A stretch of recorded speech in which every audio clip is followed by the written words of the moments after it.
Never split the difference, Chapter 9. Hard a few years ago I fell in love with a red Toyota 4Runner, actually not just red but salsa red pearl kind of a smoldering red that seemed to glow at night. How sexy is that I just had to have it. Getting one became my obsession. I searched the dealers in metropolitan Washington, D.C., and I quickly realized that I wasn't the only one obsessed with getting that truck there.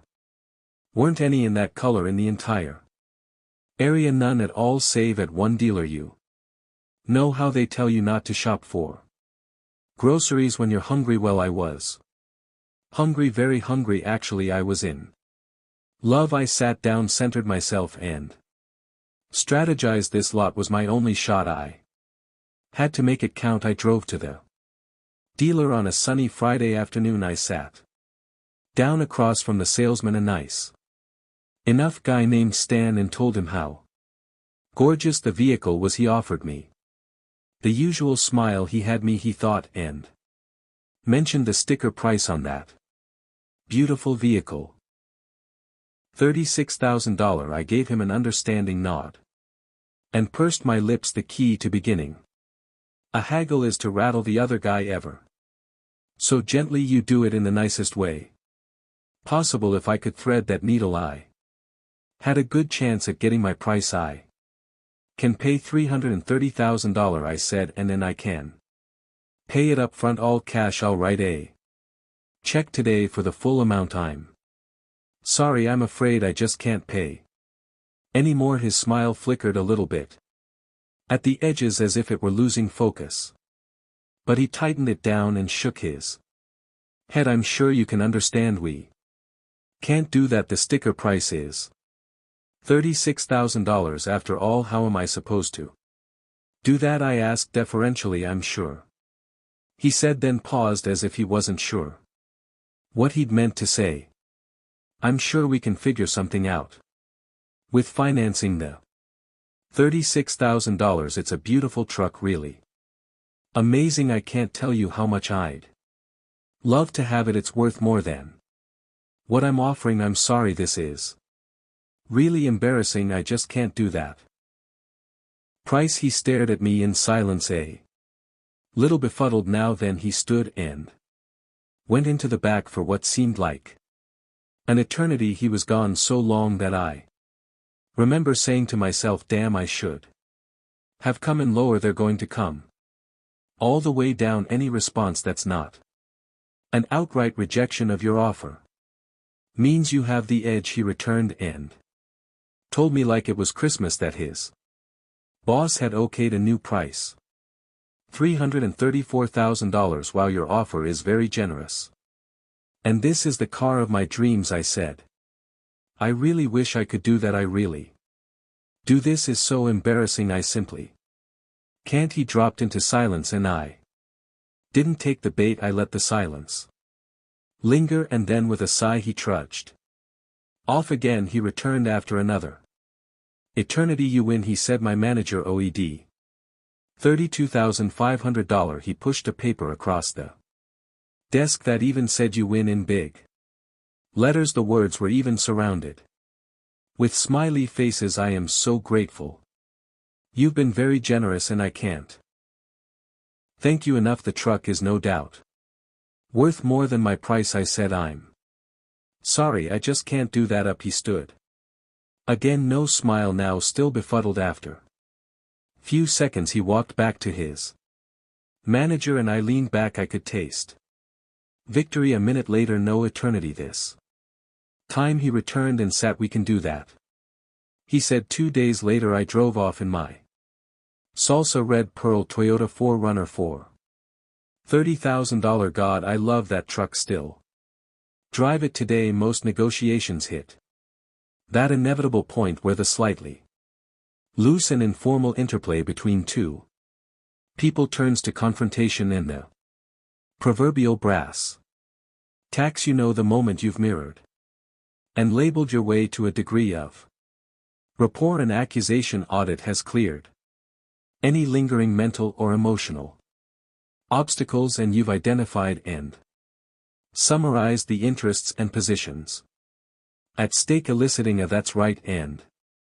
Now it's time to bargain. Here it is, the clash for cash, an uneasy dance of offers and counters that send most people into a cold sweat if you count yourself among that majority. Regarding the inevitable moment as nothing more than a necessary evil, there's a good chance you regularly get your clock cleaned by those who have learned to embrace it. No part of a negotiation induces more anxiety and unfocused aggression than bargaining, which is why it's the part that is more often fumbled and mishandled than any other. It's simply not a comfortable dynamic for most people. Even when we have the best laid plans, a lot of us wimp out when we get to the moment of exchanging prices. In this chapter I'm going to explain the tactics that make up the bargaining process and look at how psychological dynamics determine which tactics should be used and how they should be implemented. Now, bargaining is not rocket science, but it's not simple intuition or mathematics either. To bargain well, you need to shed your assumptions about the haggling process and learn to recognize the subtle psychological strategies that play vital roles at the bargaining table. Skilled bargainers see more than just opening offers, counter offers, and closing moves. They see the psychological currents that run below the surface. Once you've learned to identify these currents, you'll be able to read bargaining situations more accurately and confidently answer the tactical questions that dog even the best negotiators. You'll be ready for the bare knuckle bargaining, and they'll never see it coming. What type are you? A few years ago I was on my boat with one of my employees, a great guy named Keenan. I was supposed to be giving him a pep talk and performance review. When I think of what we do, I describe it as uncovering the riptide. I said, uncovering the riptide. Keenan said yes. The idea is that we, you and I and everyone here, have the skills to identify the psychological forces that are pulling us away from shore and use them to get somewhere more productive, somewhere more productive. Keenan said exactly. I said, to a place where we can. We had talked for about 45 minutes when my son Brandon, who runs operations for the Black Swan Group, broke out laughing. I can't take it anymore. Don't you see? Really, Dad, don't you see? I blinked. Did I see what I asked him? All Keenan is doing is mirroring you. And he's been doing it for almost an hour. Oh, I said, my face going red as Keenan began to laugh. He was totally right. Keenan had been playing with me the entire time, using the psychological tool that works most effectively with assertive guys like me. The mirror your personal negotiation style and that of your counterpart is formed through childhood schooling, family culture, and a million other factors. By recognizing it, you can identify your negotiating strengths and weaknesses and those of your counterpart and adjust your mindset and strategies accordingly. Negotiation style is a crucial variable in bargaining. If you don't know what instinct will tell you or the other side to do in various circumstances, you'll have massive trouble gaming out effective strategies and tactics. You and your counterpart have habits of mind and behavior, and once you identify them, you can leverage them in a strategic manner, just like Keenan did. There's an entire library unto itself of research into the archetypes and behavioral profiles of all the possible people you're bound to meet at the negotiating table. It's flat out overwhelming, so much so that it loses its utility. Over the last few years, in an effort primarily led by my son Brandon, we've consolidated and simplified all that research referencing it with our experiences in the field and the case studies of our business school students, and found that people fall into three broad categories. Some people are accommodators, others, like me, are basically assertive, and the rest are data-loving analysts. Hollywood negotiation scenes suggest that an assertive style is required for an effective bargaining, but each of the styles can be effective, and to truly be effective you need elements from all three. A study of American lawyer negotiators found that 65% of attorneys from two major U.S. cities used a cooperative style, while only 24% were truly assertive, and when these lawyers were graded for effectiveness, more than 75% of the effective group came from the cooperative type. Only 12% were assertive. So if you're not assertive, don't despair. Blunt assertion is actually counterproductive most of the time, and remember, your personal negotiating style is not a straitjacket. No one is exclusively one style. Most of us have the capacity to throttle up our non-dominant styles should the situation call for it. But there is one basic truth about a successful bargaining style: to be good, you have to learn to be yourself. At the bargaining table, to be great, you have to add to your strengths, not replace them. Here's a quick guide to classifying the type of negotiator you're facing and the tactics that will be most fitting for you. Analysts are methodical and diligent. They are not in a big rush. Instead, they believe that as long as they are working toward the best result in a thorough and systematic way, time is of little consequence. Their self-image is linked to minimizing mistakes. Their motto: as much time as it takes to get it right. Classic analysts prefer to work on their own and rarely deviate from their goals. They rarely show emotion, and they often use what is very close to the FMDJ voice I talked about in Chapter 3, slow and measured with a downward inflection.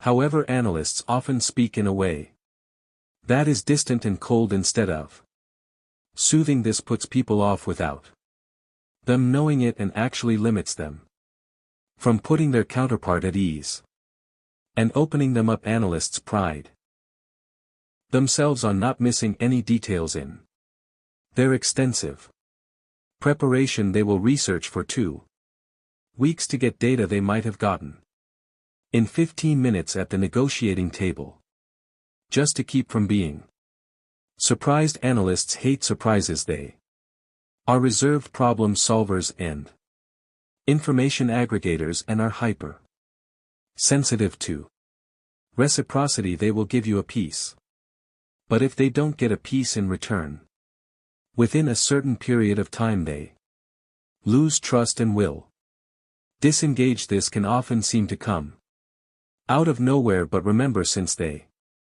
like working on things alone, the fact that they are talking to you at all is, from their perspective, a concession. They will often view concessions by their counterpart as a new piece of information to be taken back and evaluated. Don't expect immediate counterproposals from them. People like this are skeptical by nature, so asking too many questions to start is a bad idea, because they're not going to want to answer until they understand all the implications. With them, it's vital to be prepared. Use clear data to drive your reason. Don't add lib. Use data comparisons to disagree and focus on the facts. Warn them of issues early and avoid surprises. Silence to them is an opportunity to think they're not mad at you, and they're not trying to give you a chance to talk more. If you feel they don't see things the way you do, give them a chance to think first. Apologies have little value to them, since they see the negotiation and their relationship with you as a Person largely as separate things they respond fairly well in the moment to labels they are not quick to answer. Calibrated questions or closed-ended questions when the answer is yes they may need a few days to respond. If you're an analyst, you should be worried about cutting yourself off from an essential source of data. Your counterpart, the single biggest thing you can do is to smile when you speak. People will be more forthcoming with information to you as a result. Smiling can also become a habit that makes it easy for you to mask any moments you've been caught off guard. The most important thing to this type of negotiator is the time spent building the relationship. Accommodators think as long as there is a free-flowing, continuous exchange of information, time is being well spent. As long as they're communicating they're happy, their goal is to be on great terms with their counterpart. They love the win-win. Of the three types, they are most likely to build great rapport without actually accomplishing anything. Accommodators want to remain friends with their counterpart even if they can't reach an agreement. They are very easy to talk to, extremely friendly, and have pleasant voices. They will yield a concession to appease or axe and hope the other side reciprocates. If your counterparts are sociable, peace-seeking, optimistic, distractible, and poor time managers, they're probably accommodators. If they're your counterpart, be sociable and friendly. Listen to them talk about their ideas and use calibrated questions focused specifically on implementation to nudge them along and find ways to translate their talk into action. Due to their tendency to be the first to activate the reciprocity cycle, they may have agreed to give you something they can't actually deliver. Their approach to preparation can be lacking as they are much more focused on the person behind the table.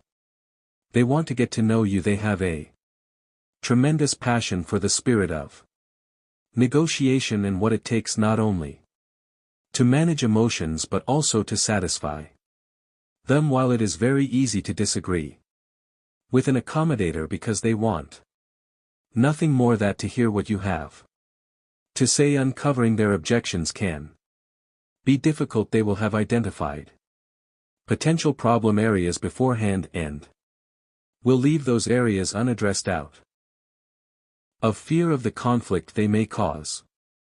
If you have identified yourself as an accommodator, stick to your ability to be very likable, but do not sacrifice your objections. Not only do the other two types need to hear your point of view, if you are dealing with another accommodator, they will welcome it. Also be conscious of excess chit-chat. The other two types have no use for it.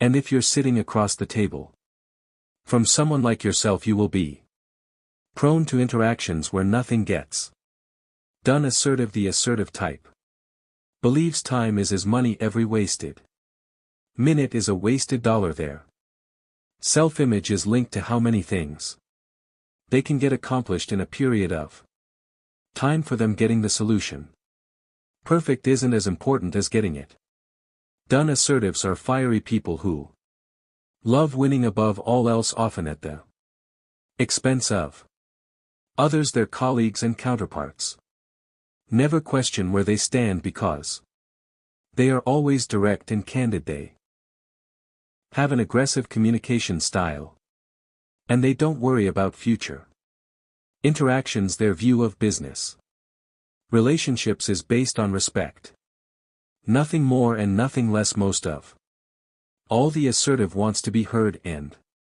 not only do they want to be heard, but they don't actually have the ability to listen to you until they know that you've heard them. They focus on their own goals rather than people, and they tell rather than ask. When you're dealing with assertive types, it's best to focus on what they have to say, because once they are convinced you understand them, Then and only then will they listen for your point of view. To an assertive, every silence is an opportunity to speak more. Mirrors are a wonderful tool with this type. So are calibrated questions, labels, and summaries. The most important thing to get from an assertive will be a "that's right" that may come in the form of a "that's it exactly," or "you hit it on the head." When it comes to reciprocity, this type is of the given an inch take a mile mentality. They will have figured they deserve whatever you have given them, so they will be oblivious to expectations of owing something in return. They will actually simply be looking for the opportunity to receive more. If they have given some kind of concession, they are surely counting the seconds until they get something in return. If you are an assertive, be particularly conscious of your tone. You will not intend to be overly harsh, but you will often come off that way.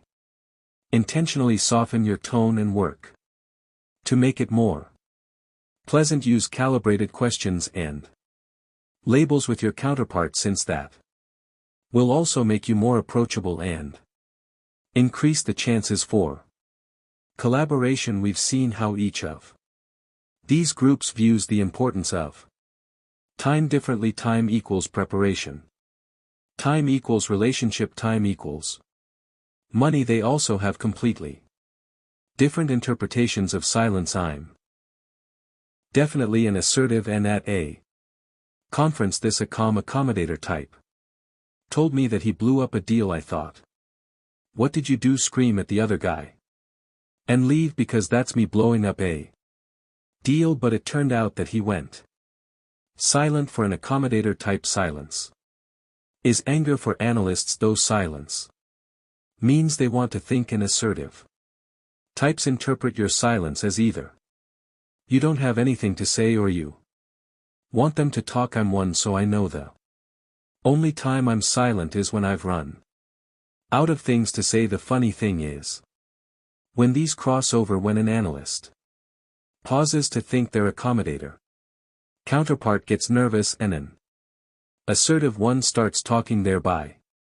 annoying the analyst, who thinks to herself, every time I try to think, you take that as an opportunity to talk some more. Won't you ever shut up? Before we move on, I want to talk about why people often fail to identify their counterpart style. The greatest obstacle to accurately identifying someone else's style is what I call the I am normal paradox. That is our hypothesis that the world should look to others as it looks to us. After all, who wouldn't make that assumption? But while innocent and understandable, thinking you're normal is one of the most damaging assumptions in negotiations. With it, we unconsciously project our own style on the other side. But with three types of negotiators in the world, there's a 66% chance your counterpart has a different style than yours, a different normal. A CEO once told me he expected 9 of 10 negotiations to fail. This CEO was likely projecting his beliefs onto the other side. In reality, he probably only matched with someone like-minded 1 of 10 times. If he understood that his counterpart was different from him, he would most surely have increased his success rate. From the way they prepare to the way they engage in dialogue, the three types negotiate differently. So before you can even think about bargaining effectively, you have to understand your counterparts. Normal, you have to identify their type by opening yourself to their difference. Because when it comes to negotiating, the golden rule is wrong. The black swan rule is don't treat others the way you want to be treated. Treat them the way they need to be treated. I've got a complimentary PDF available that will help you identify your type and that of those around you. Please visit info.blackswanld.com. THRE types taking a punch negotiation. Academics like to Treat bargaining as a rational process. Devoid of emotion, they talk about the ZOPA or zone of possible agreement, which is where the sellers and buyer zones cross. Say Tony wants to sell his car and won't take less than $5,000, and Samantha wants to buy but won't pay more than $6,000. The ZOPA runs from $5,000 to $6,000. Some deals have ZAs and some don't. It's all very rational. Or so they'd have you think. You need to disabuse yourself of that notion in a real bargaining session. Kickass negotiators don't use ZOPA. Experienced negotiators often lead with a ridiculous offer, an extreme anchor, and if you're not prepared to handle it, you'll lose your moorings and immediately go to your maximum. It's human nature, like the great ear-biting pugilist Mike Tyson once said. Everybody has a plan until th benefit even changing a single word. When you present options like using not lose instead of keep, can unconsciously influence the conscious choices your counterpart makes. Here I want to talk about the tools you need to ID liars, disarm jerks, and charm everybody else. Of course, the open-ended how question is one of them, maybe the most important one. But there are many more. Alistair Angling. Juan was living in the Philippines when one evening in 2004 he hailed a taxi and settled in for a long ride home from Manila's Green Hills shopping center. He dozed off and he woke up in chains. Unfortunately for Alistair, the cabbie had a second business as a kidnapper. He kept a bottle of ether in his front seat, and when a target fell asleep he would drug him, imprison him, and ask for ransom. Within hours the kidnapper used Alistair's phone to contact his girlfriend in New York. He demanded a daily payment to take care of Alistair while he researched the family's wealth. It's okay if you don't pay, he said. I can always sell his organs in Saudi Arabia. Within 24 hours I'd been charged with heading the negotiation from Quantico. Alistair's girlfriend was too nervous to handle the family side of the negotiation, and his mother, who lived in the Philippines, just wanted to accept any demand the kidnapper made. But Alistair's brother Aaron in Manila was different. He just got the idea of negotiation and he accepted that Alistair might die, which would make him a better and more effective negotiator. Aaron and I set up an always on phone line, and I became Aaron's guru on the other side of the world. Through the kidnapper's comments and demands, I saw that he was experienced and patient. As a token of his intentions, he offered to cut off one of Alistair's ears and send it to the family along with a video of him severing the ear. The demand for the daily payment was clearly a trick to quickly drain the family of as much money as possible, while at the same time gauging their wealth. We had to figure out who this guy was. Was he a lone operator or part of a group? Did he plan on killing Alistair or not? And we had to do that before the family went broke. To get there, we were going to have to engage the kidnapper in a protracted negotiation. We were going to have to slow everything down from Quantico. I loaded Aaron up with calibrated questions. I instructed him to keep peppering the violent jerk with how am I supposed to? How do we know? How can we? There is great power in treating jerks with difference. It gives you the ability to be extremely assertive, to say no in a hidden fashion. How do we know if we pay you that you won't hurt Alistair? Aaron asked in the Chinese martial art of Thai. The goal is to use your opponent's aggressiveness against him to turn his offense into your way to defeat him. That's the approach we took with Alistair's kidnapper. We wanted to absorb his threats and wear him down. We made Sure that even scheduling a call with us was complex. We delayed making email responses. Through all these tactics we gained the upper hand while giving the kidnapper the illusion of control. He thought he was solving Aaron's problems while we were just reading him and wasting his time. You see, it's best not to go chin to chin with aggressiveness like that of Alistair's kidnapper. Rather default to using what and how questions to avoid making bids or adjusting your own negotiating position. Dodge and weave finally following days of back and forth bargaining on the daily rate. Aaron got the kidnapper down to a token amount and agreed to deposit a portion of the funds in his bank account. After that partial payment was made, Aaron came up with the perfect way to non-confrontation confront the cabbie with a calibrated when what question. When we run out of money, what will happen? Aaron asked. The kidnapper paused.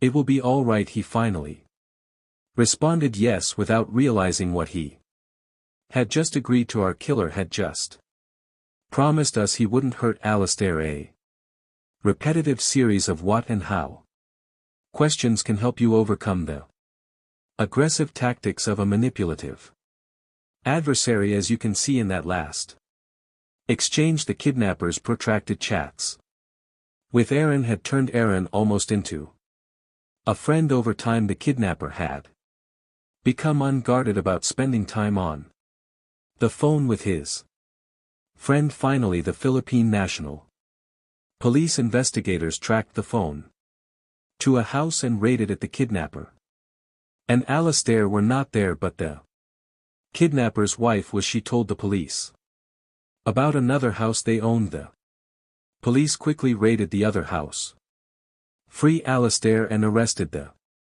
kidnapper. There are plenty of other tactics, tools and methods for using subtle verbal and nonverbal forms of communication to understand and modify the mental states of your counterpart. As I run through some of them here, I want you to take a moment to internalize each one. These are the kind of tools that can help observant negotiators hit home runs. The 738-55% rule in two famous stud studies on what makes us like or dislike somebody. 1.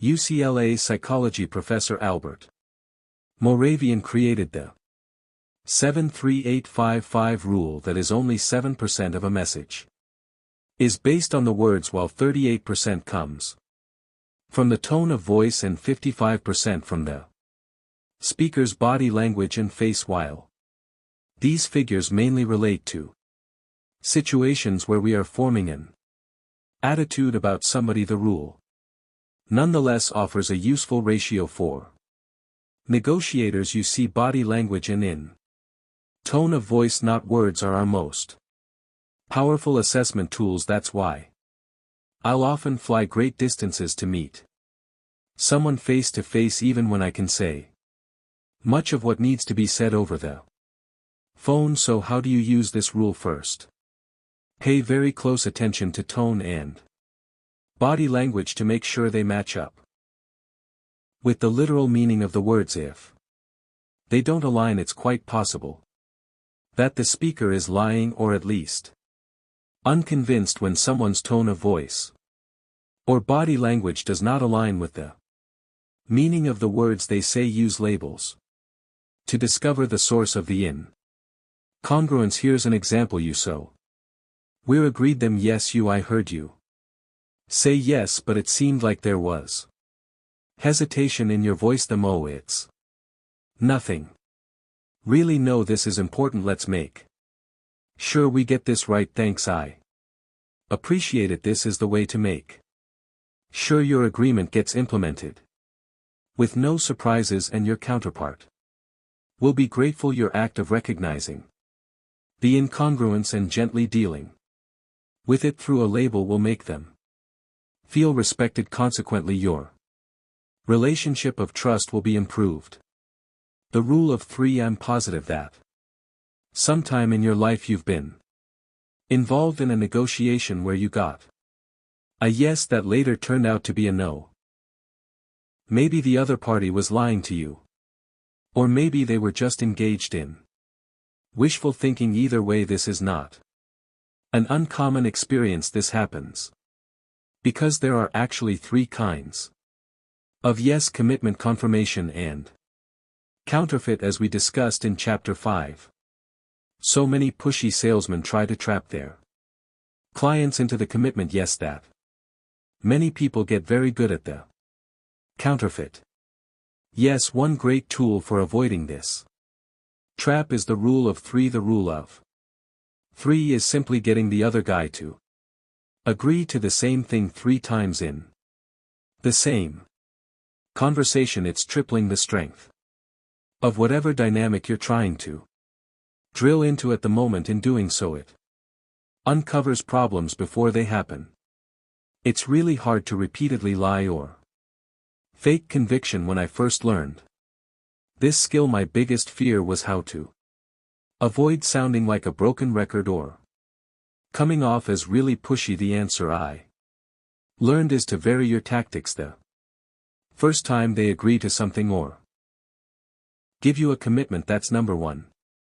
For number 2, you might label or summarize what they said so they answer that's right. And number 3 could be a calibrated how or what question about implementation that asks them to explain what will constitute success. Something like, what do we do if we get off track? Or the 3 times might just be the same calibrated question phrased 3 different ways.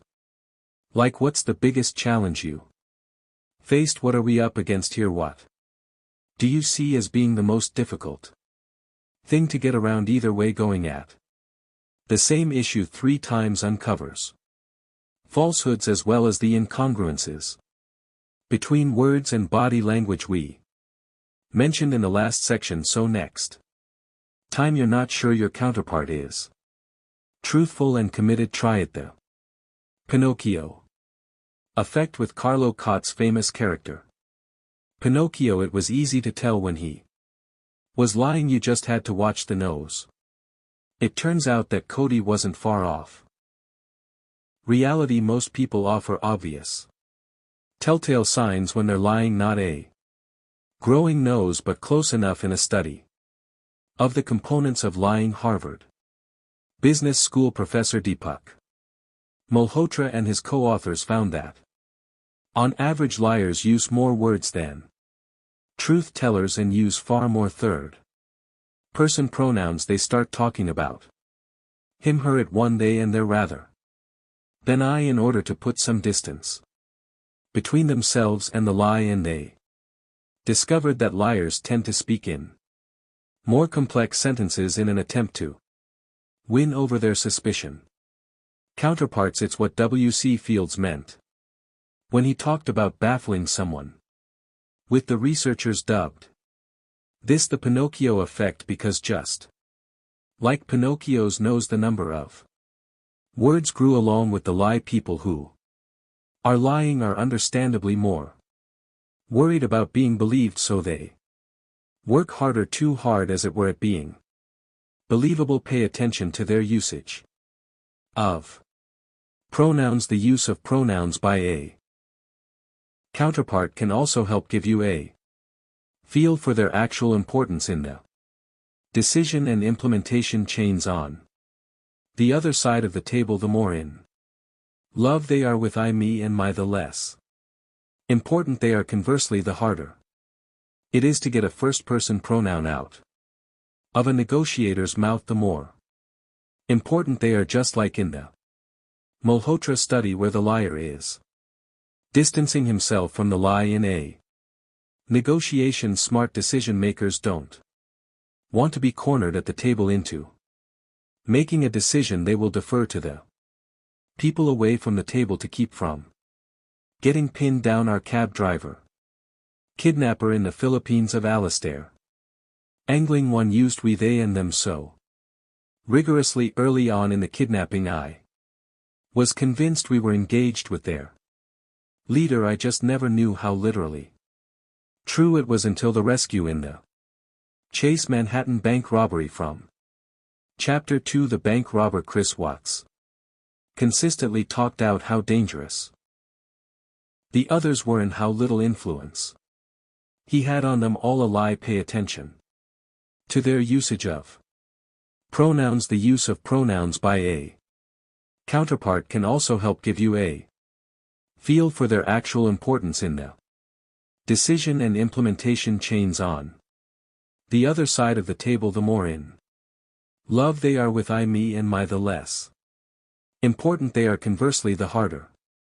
it is to get a first-person pronoun out of a negotiator's mouth, the more important they are. Just like in the Mallow study, where the liar is distancing himself from the lie in a negotiation. Smart decision makers don't want to be cornered at the table into making a decision. They will defer to the people away from the table to keep from getting pinned down. Our cab driver kidnapper in the Philippines of Alistair Angling one used we, they and them so rigorously early on in the kidnapping. I was convinced we were engaged with their leader. I just never knew how literally true it was until the rescue in the Chase Manhattan bank robbery from Chapter 2. The bank robber Chris Voss consistently talked out how dangerous the others were and how little influence he had on them all. A lie. The Chris discount people always talk about remembering and using but not overusing your counterpart's name in a negotiation. And that's important. The reality, though, is people are often tired of being hammered with their own name. The slick salesman trying to drive them to yes will hit them with it over and over. Instead, take a different tack and use your own name. That's how I get the Chris discount, just as using Alistair's name with the kidnapper and getting him to use it back humanized the hostage and made it less likely he would be harmed. Using your own name creates the dynamic of forced empathy. It makes the other side see you as a person. A few years ago I was in a bar in Kansas with a bunch of fellow FBI negotiators. The bar was packed, but I saw one empty chair. I moved toward it, but just as I got ready to sit, the guy next to it said, "Don't even think about it." Why? I asked, and he said, "Because I'll kick your ass." He was big, burly, and already drunk. But look, I'm a lifelong hostage negotiator. I gravitate toward tense situations that need mediation. Like a moth to the flame, I held out my hand to shake his and said, "My name is Chris." The dude froze, and my fellow FBI guys moved and patted him on the shoulders and offered to buy him a drink. Turned out he was a Vietnam veteran. At a particularly low point, he was in a packed bar where the entire world seemed to be celebrating. The only thing he could think of was to fight. But as soon as I became Chris, everything changed. Now take that mindset to a financial negotiation. I was in an outlet mall a few months after the Kansas experience, and I picked out some shirts in one of the stores. At the front counter, the young lady asked me if I wanted to join their frequent buyer program. I asked her if I got a discount for joining, and she said no, so I decided to try another angle. I said in a friendly manner, "My name is Chris. What's the Chris discount?" She looked from the register, met my eyes, and gave a little laugh. "I'll have to ask my manager, Kathy," she said, and turned to the woman who'd been standing next to her. Kathy, who'd heard the whole exchange, said, "The best I can do is 10% humanize yourself. Use your name to introduce yourself. Say it in a fun, friendly way. Let them enjoy the interaction too, and get your own special price." How to get your counterparts to bid against themselves, like you saw Aaron and Julie do with their kidnappers. The best way to get your counterparts to lower their Demands is to say no using how. Questions these indirect ways of saying no won't shut down your counterpart the way a blunt pride-piercing no would in fact these responses will sound so much like counter bids that your counterparts will often keep bidding against themselves. We've found that you can usually express no 4 times before actually saying the word. The first step in the no series is the old stand by. How am I supposed to do that? You have to deliver it in a deferential way, so it becomes a request for help. Properly delivered, it invites the other side to participate in your D and solve it with a better offer. After that, some version of your offer is very generous. I'm sorry, that just doesn't work for me is an elegant second way to say no. This well-tested response avoids making a counter-offer, and the use of generous nurtures your counterpart to live up to the word. The I'm sorry also softens the no and builds empathy. You can ignore the so-called negotiating experts who say apologies are always signs of weakness. Then you can use something like I'm sorry but I'm afraid I just can't do that. It's a little more direct, and the can't do that does great double duty by expressing an inability to perform it. Can trigger the other side's empathy toward you. I'm sorry no is a slightly more succinct version for the fourth no. If delivered gently, it barely sounds negative at all. If you have to go further, of course, no is the last and most direct way. Verbally, it should be delivered with a downward inflection and a tone of reg guard. It's not meant to be no. One of my students, a guy named Jesus Bueno, wrote me not long ago to tell me an amazing story about how he'd used the multi-step no to help his brother Hen out of a sticky business situation. His brother and 2 friends had bought a cannabis grow shop franchise in northern Spain where the cultivation of marijuana for personal use is legal. Haken and his partner Bruno each invested €20,000 in the business. For a 36% stake, a minority partner invested another €3,500 for 8% from the beginning. Ewan and Bruno had a rocky relationship. Jochen is an excellent salesman while Bruno was more of a bookkeeper. The minority partner was also an excellent salesman, and he and Joan believed that growing sales was the correct strategy. That meant offering discounts for large orders and repeat customers, which Bruno disagreed with.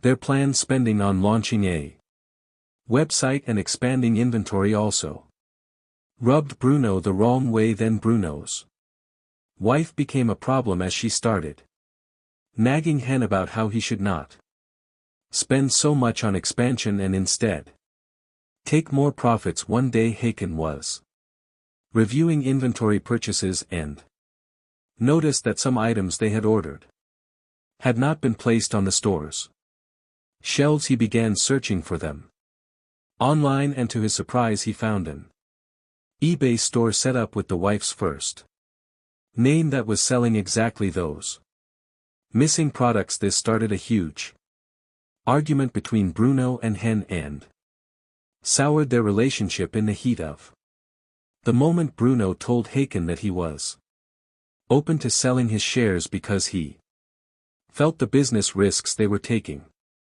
were too large. So Hen consulted with his brother, my student Jesus, because they believed that pressure from Bruno's wife was why he wanted to sell. Jesus helped Twen craft an empathy message around that. It seems like you are under a lot of pressure from your wife. One was also in the middle of a divorce, so they decided to use that to relate to the wife issues.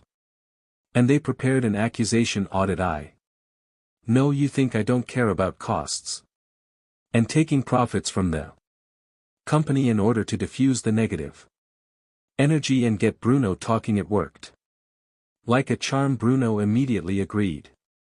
With the accusation audit and began explaining why he thought Joan was careless with spending. Bruno also noted that he didn't have someone to bail him out like Zen did. Shaken got a startup loan from his mother. Zaken used mirrors to keep Bruno talking, and he did finally.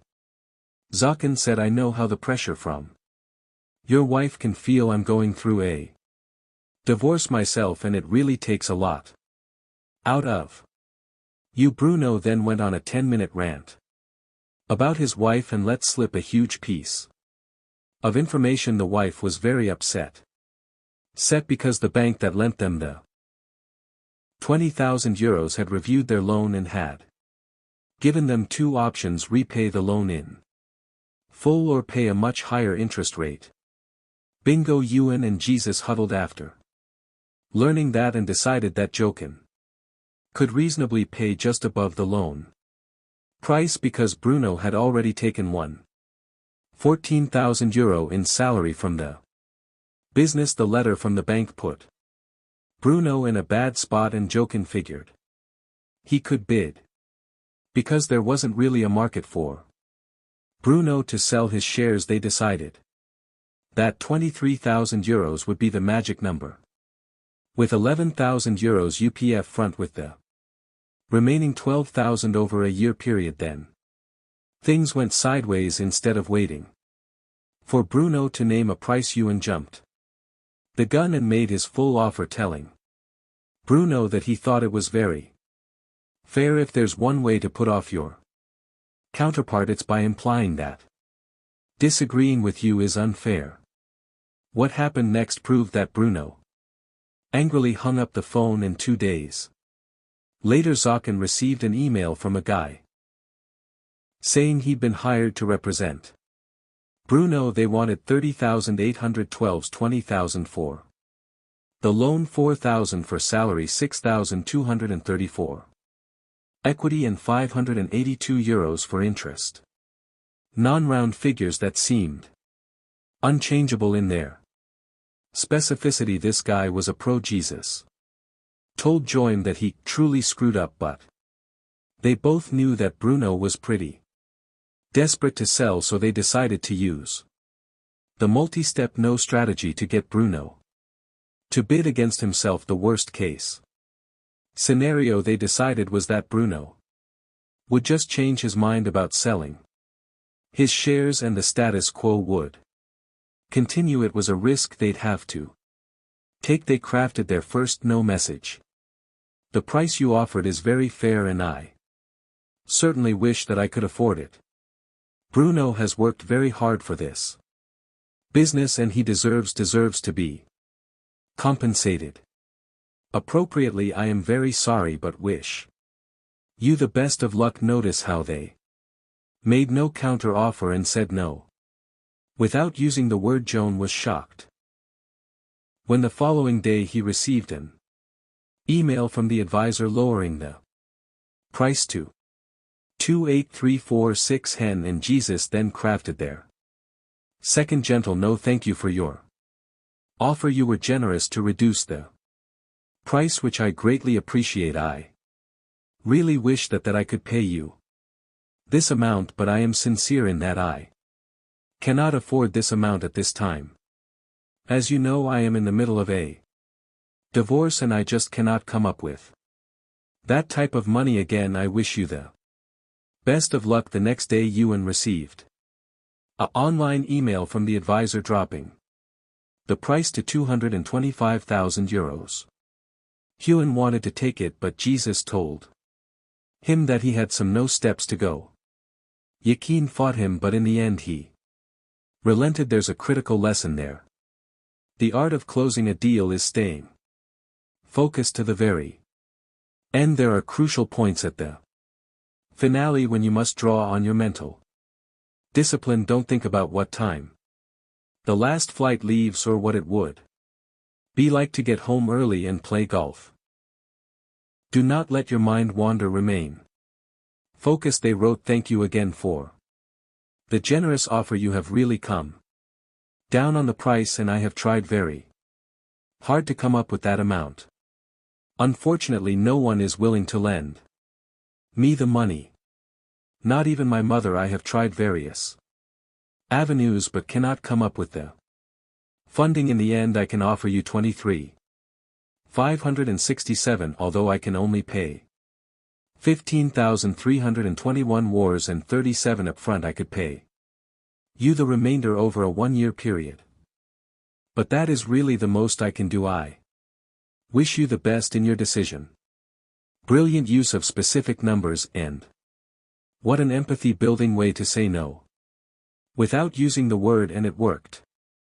Within 1 hour the advisor responded to accept. Look at this closely. See how the mixture of mirroring and open-ended questions dragged out the information about Bruno's financial problems, and then the no method exploited his desperation. It might not have been a great idea to use this method if there had been another buyer, but with no one else it was a brilliant way to get Bruno to bid against himself. Key lessons: superstar negotiators, real rain makers know that a negotiation is a playing field beneath the words, where really getting to a good deal involves detecting and manipulating subtle, non-obvious signals beneath the surface. It is only by visualizing and modifying these subsurface issues that you can craft a great deal and make sure that it is implemented as you put the following tools to use. Remember this chapter's most important concept, that is, yes is nothing without how. Asking how, knowing how, and defining how are all part of the effective negotiator's arsenal. He would be unarmed without them. Ask calibrated how questions and ask them again and again. Asking how keeps your counterparts engaged but off balance. Answering the questions will give them the illusion of control. It will also lead them to contemplate your problems when making their demands. Use how questions to shape the negotiating environment. You do this by using how can I do that as a gentle version of no. This will subtly push your counterpart to search for other solutions, your solutions, and very often it will get them to bid against themselves. Don't just pay attention to the people you're negotiating with. Directly always identify the motivations of the players behind the table. You can do so by asking how a deal will affect everybody else and how on board they are. Follow the 738-55% rule by paying close attention to tone of voice and body language. Incongruence between the words and nonverbal signs will show when your counterpart is lying or uncomfortable with a deal. Is the yes real or counterfeit? Test it with the rule of 3. Use calibrated question summaries and labels to get your counterpart to reaffirm their agreement at least 3 times. It's really hard to repeatedly lie or fake conviction. A person's use of pronouns offers deep insights into his or her relative authority. If you're hearing a lot of I, me, and my, the real power to decide probably lies elsewhere. Picking up a lot of we, they, and them, it's more likely you're dealing directly with a savvy decision maker keeping his options open. Use your own name to make yourself a real person to the other side, and even get your own personal discount. Humor and humanity are the best ways to break the ice and remove roadblocks.